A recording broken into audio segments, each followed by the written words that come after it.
तो दोस्तों शुरू करते हैं आज की इंफ्रा न्यूज। पहली खबर जो आ रही है वो एक इंपॉर्टेंट माइलस्टोन से रिलेटेड है जो अचीव कर लिया गया है। कतली घाट धल्ली बाईपास रोड के ऊपर जो कालका शिमला हाईवे नंबर 5 के बीच का एक हिस्सा है और यहाँ पर 705 किलोमीटर लंबी एक टनल जिसका नाम है शुंगुल टनल उसको कंप्लीट कर लिया गया है। तो दोस्तों वैसे ये टीन ट्यूब टनल है लेकिन इसका लेफ्ट ट्यूब जो है वो कंप्लीट हो गया है। अराउंड 37 किलोमीटर दूर ये टनल है शिमला से और NHAI इसको बना रही है। इसके वजह से जो अपर वैली की जगह है शिमला के आगे वहां पे पहुंचने के लिए बहुत ज्यादा मदद मिलेगी। वैसे दोस्तों 7 से ज्यादा टनल्स इस रीजन में बन रहे हैं और 3 और ऐसे टनल्स है जिनका अभी फिलहाल ब्रेक थ्रू बचा हुआ है जिसके बाद में इसका इस्तेमाल बड़े लेवल पे हो पाएगा। यहाँ पर दोस्तों ये बनने के वजह से स्पेशली जो बड़े व्हीकल्स होते हैं जो सामान ले जाते हैं ट्रक्स वगैरह होते हैं ये ज्यादा आसानी से जा पाएंगे इस टनल के थ्रू। और इस टनल को वैसे बड़ा भी बनाया गया है ताकि बड़े मशीन एंड बड़े व्हीकल्स भी जा सके। अगली खबर दोस्तों विशाखापट्टनम से जहाँ पर साइंस एंड टेक्नोलॉजी क्लस्टर बनाने का डिसीजन जो है यहाँ पे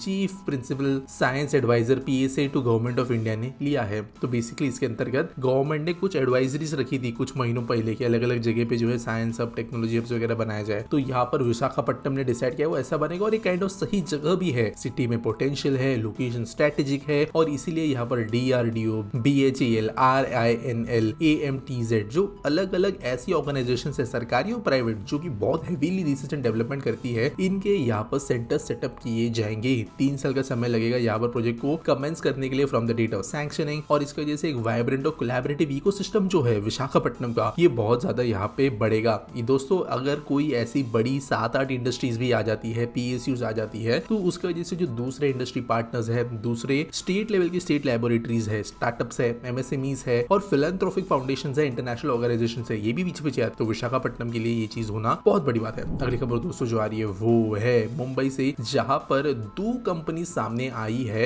एक ऑटोमेटेड पॉड टैक्सी सिस्टम बनाने के लिए। तो दोस्तों मैंने आपको कहा था कि BKC जो मुंबई के अंदर है वहां पर पॉड टैक्सी ऑटोमेटेड सिस्टम बनाने का यहाँ पर एक प्रकल्प सामने रखा गया था जिसको बनाने के लिए टेंडर्स भी इन्वाइट हो गए थे। और यहाँ पर अभी 2 कंपनीज आई है, साई ग्रीन मोबिलिटी और रिफैक्स इंडस्ट्रीज जिन्होंने कंस्ट्रक्शन और ऑपरेशन के लिए ये बिड सामने रखी है। और ये जो कॉन्ट्रैक्ट है ये design build finance operate transfer इस मॉडल पे बनाया जा रहा है। तो दोस्तों आप ऐसे कह सकते हो कि देश के अंदर जो कॉम्प्लेक्स पॉड टैक्सी या ऑटोमेटेड टैक्सी प्रोजेक्ट जो है उसके अंदर का पहला ये प्रोजेक्ट जो इस स्टेज तक पहुंच गया है कि टेंडर्स वगैरह आ चुके हैं। अब होपफुली अगर ये कैंसिल नहीं होते हैं और ऑब्वियसली जो ऑटो रिक्शा वाले हैं उनका विरोध देखने नहीं मिलता है BKC के अंदर तो ये सिस्टम्स हमें बनते हुए नजर आएंगे। और मैंने एक डिटेल वीडियो बनाई भी थी कि ये प्रोजेक्ट जो है एक्चुअल में बहुत ही ज्यादा बेनिफिशियल हो सकता है। उम्मीद करता हूँ ये प्रोजेक्ट बनेगा। अगली खबर दोस्तों जा रही है वो है पुणे मेट्रो फेज 1A के कुछ स्टेशन से रिलेटेड जिनके लिए बिड्स इनवाइट की गई है कंस्ट्रक्शन के लिए। तो 4 एलिवेटेड स्टेशन है पुणे मेट्रो के पर्पल लाइन के ऊपर 4.5 किलोमीटर के स्ट्रेच में जो तकरीबन आते हैं। और यहाँ पर चिंचवड़, आक्रोडी, निगडी, भक्ति शक्ति इन जैसे स्टेशन है जिनके लिए ये कॉन्ट्रैक्ट दिया गया है। और यहाँ पे इंटीरियर वर्क्स वगैरह जो होते हैं उनका और ये स्टेशन है इनका जो कंस्ट्रक्शन वर्क होता है उनको किया जाएगा। 1.7 ईयर्स का इसके लिए समय दिया जाने वाला है। अगली खबर दोस्तों जो आ रही है वही पैनासोनिक पाइनियर जॉइंट वेंचर से रिलेटेड जिनको चेन्नई मेट्रो फेज 2 के लिए प्लेटफॉर्म स्क्रीन डोर्स बनाने का कॉन्ट्रैक्ट दिया गया है। तो पैनासोनिक पाइनियम दोनों कंपनीज के बारे में आप जानते होंगे बहुत हेवीली इलेक्ट्रॉनिक्स में इन्वॉल्व है और जो प्लेटफॉर्म स्क्रीन डोर्स होती है जो लोगों को सेफ्टी का काम दिलाती है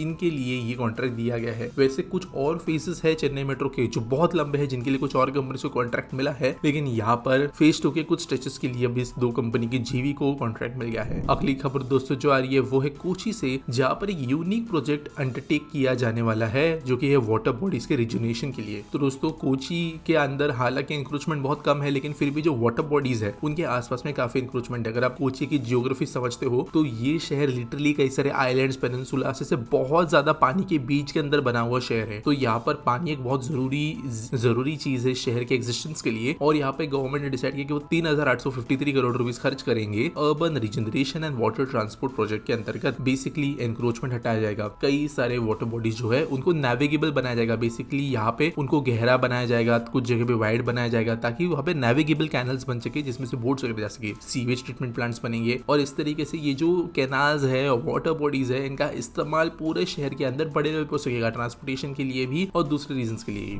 अगली खबर दोस्तों जो आ रही है वो है हमारे गवर्नमेंट ने दी एक इंपॉर्टेंट इंस्ट्रक्शन से रिलेटेड। तो दोस्तों यहाँ पर सिटीजंस ग्रीवेंस फोरम होता है जहाँ पर आप कंप्लेंट वगैरह कर सकते हो। और यूपीए टेन्योर के दौरान जो है कहा गया था कि कोई अगर यहाँ पे कंप्लेंट करते हो 60 दिन में उसकी प्रॉब्लम को सॉल्व किया जाएगा। तो यहाँ पे भी 60 दिन को 21 दिन में कन्वर्ट किया किया गया है और तकरीबन 10 साल बाद ये चेंज किया गया। करेंटली वैसे 30 लाख सर्विसेज जो है ईच ईयर यहाँ पे पहुंचती है grievances central public grievances and redressal monitoring system के अंदर। अब देखते हैं यहाँ पे किस तरीके से ये ग्रीवेंसेस सॉल्व की जाएगी। अगली दोस्तों खबर जो आ रही है वो है ओएनडीसी से रिलेटेड, जहाँ पर फाइनेंशियल सर्विसेज मार्केट के अंदर घुसने का डिसीजन यहाँ पे लिया गया है और ओएनडीसी ने कहा है कि वो जीएसटी इनवॉइस फाइनेंसिंग लोन्स जो होते हैं उनको सितंबर तक जो है इंटीग्रेट कर देंगे ओएनडीसी प्लेटफॉर्म के अंदर। वैसे कई सारी चीजें ये लोग लेकर आने वाले हैं और इसका जैसे यहाँ पे एक वन इंटीग्रेटेड प्लेयर बनेगा। वैसे इसके अंदर कुछ प्राइवेट कंपनीज की भी मदद की है जिसको लेंडिंग सर्विस प्रोवाइडर्स बोलते हैं। पैसा बाजार, ज्यादा पार, इंडीपे, ट्रैपलेक्स, ऐसे कई कंपनीज है जो इसके अंदर इन्वॉल्व है। ओएनडीसी जो है अभी स्पेस में भी एंटर करेगी। अगली खबर दोस्तों जो आ रही है वो है रिजर्व बैंक ऑफ इंडिया से, जिन्होंने कहा कि वो एक यूनिफाइड लेंडिंग इंटरफेस बनाने वाले हैं और ये एपीआईस के भरोसे चलेगा। तो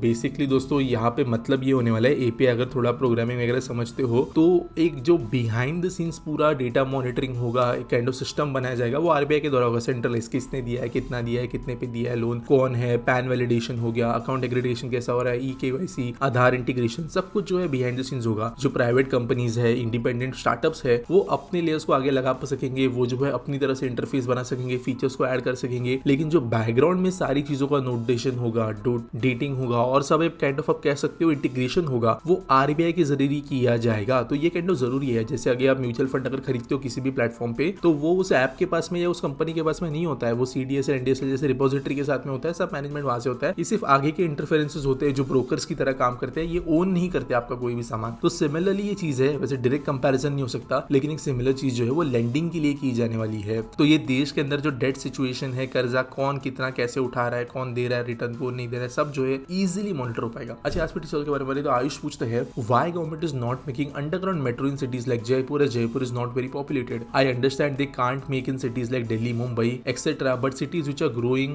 and not very populated, I think they can afford underground metro. तो यहाँ पे सवाल जो है वो काइंड ऑफ पूरा का पूरा उल्टा है जो एक्चुअल चीज है उससे। यहाँ पे शहर ज्यादा बड़ा होता है, ज्यादा महंगा होता है, ज्यादा अफोर्डेबल नहीं होता है। वहां पे अंडरग्राउंड मेट्रो जो है ज्यादा बेहतर होती है बनाने के लिए, क्योंकि वहां पे जमीन खरीदना बहुत महंगा होता है, जमीन के ऊपर बनाना बहुत महंगा होता है, रास्ते ज्यादा कंजेस्टेड होते हैं और जो छोटे शहर होते हैं वहां पे रोड इतने कंजेस्टेड नहीं होते, वहां पे पॉपुलेशन कम होती है, वहां पे जमीन सस्ती होती है, वहां पे ओवरग्राउंड बनाना ज्यादा सस्ता होता है। अंडरग्राउंड जो है दिल्ली मुंबई शहरों के अंदर एक्चुअली देखा जाए तो सारी लाइंस बननी चाहिए, स्पेशली अगर लाइन सिटी सेंटर में से जा रही है। तो दिल्ली में बहुत हद तक किया गया है, मुंबई में जो है ये चीज फालतू में की गई है कि बहुत सारी लाइन जो अंडरग्राउंड होनी चाहिए थी उनको जमीन के ऊपर ले जाकर मेट्रो की स्पीड, मेट्रो का रूट, मेट्रो का के अंदर जो डायरेक्शन है उसको पूरी तरीके से खराब कर दिया गया है। जयपुर जैसा शहर अगर देखा जाए तो वो इतना पॉपुलेटेड नहीं है और अभी करेंटली हम देखें तो एलिवेटेड लाइंस बनाना कंपैरेटिवली बहुत ज्यादा फास्ट होता है। अंडरग्राउंड लाइन से बनाना कॉस्टिंग तो होता ही है, लेकिन फिर ऑपरेशंस भी होता है। जयपुर मेट्रो जो है अगर देखे या कोई मेट्रो देखे जो अभी फिलहाल छोटे शहरों में है, ऑपरेशनली इतने ज्यादा सक्सेसफुल नहीं है, जबकि होगी वो फ्यूचर में। लेकिन अंडरग्राउंड मेट्रो जो होता है वहाँ पे ventilation, lighting, emergency safety systems, इन चीजों के साथ में बहुत ज्यादा डिफिकल्ट होगा, उनको चलाते रहना भी महंगा भी होता है। तो बेसिकली जो कमेंट है उसकी उल्टी चीज रियलिटी है और डिपेंडिंग ऑन केसेस यहाँ पे डिसीजंस लिए जाते हैं। उम्मीद करता हूँ आपको सवाल का जवाब मिल गया होगा। आपके पास कोई सवाल है आप कमेंट सेक्शन में मुझे पूछ सकते हो। अगर आपके पास में कोई सजेशन है तो वो भी आप दे सकते हो। न्यूज सबमिट करने के लिए आपको डिस्क्रिप्शन में लिंक मिल जाएगी और मिलेंगे अगले